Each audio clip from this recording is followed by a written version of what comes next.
අපිට අද දවසේ අපේ උඩත්තව රාහුල හාමුදුරන් වහන්සේ මුණ ගැහුණා. අපි හාමුදුරන් වහන්සේගෙන් අහලා දැනගමු අද දවසේ මොන වගේ දෙයක්ද සිද්ධ වුණේ කියලා අපේ හාමුදුරනේ. තෙරුවන් සරණයි මහත්තයෝ. මේ අද අපේ උඩත්තව නෙළුම්බල ගම්මානයේ නායකයිලා අදට දින 19ක් විතර ගත වෙනවා. අද දවසේ මේ යම් පිරිසක් පන්සලේ වත්තේ එපිටින් ගමන් කරනකොට මේ යට වුණු මිනිවල සුන්බුන් දෙකක් තුනක් නැත්නම් මිනි දෙක තුනක්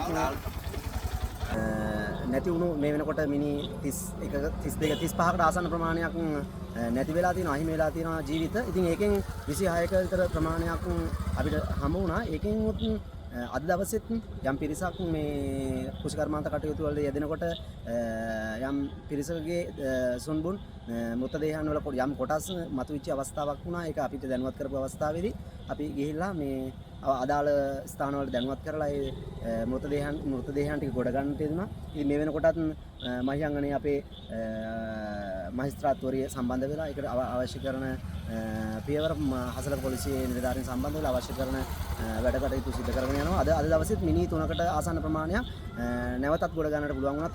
තවත් මේ අපි කතා කරන ස්ථානෙත් මේ පොළොව යටත් මේ භූමිය යටත් තවත් මිනි 7-8කට ආසන්න ප්‍රමාණයක් අපිට ජීවිත කේපයක් යට වෙලා තියෙනවා. අපිට අහිමි වෙලා තියෙනවා.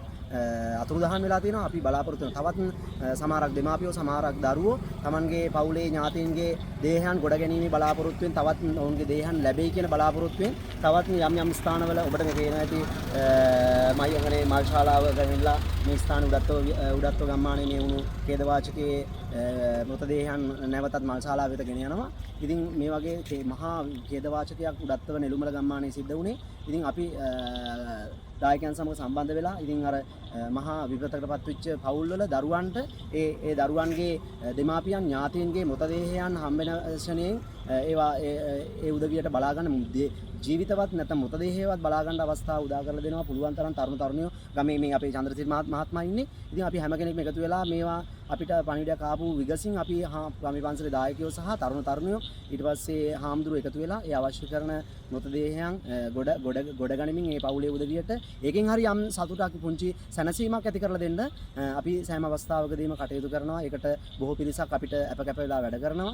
ඉතින් මේ දින ගණනාව තිස්සේ තාමත් අපේ උඩත්ව නෙළුම්බල ගම්මානයේ එකම සොහොන් පිට්ටනියක් වගේ එකම කනත්තක් වගේ එකම මලගමක් වගේ උඩත්ව ගම්මානයේ නෙළුම්බල ගම්මානයේ මේ වෙනකොට පසුවෙන් ඉතින් ඊටාම කනගාටුදායක ඊටාම ඛේදවාචකයක් සිදු වුණු අවස්ථාවක් හැටියට තමයි අපි මේ අවස්ථාව හඳුන්වන්නේ. ඒක තමයි අද දවසේ සිදු වුණු සිදුවීම.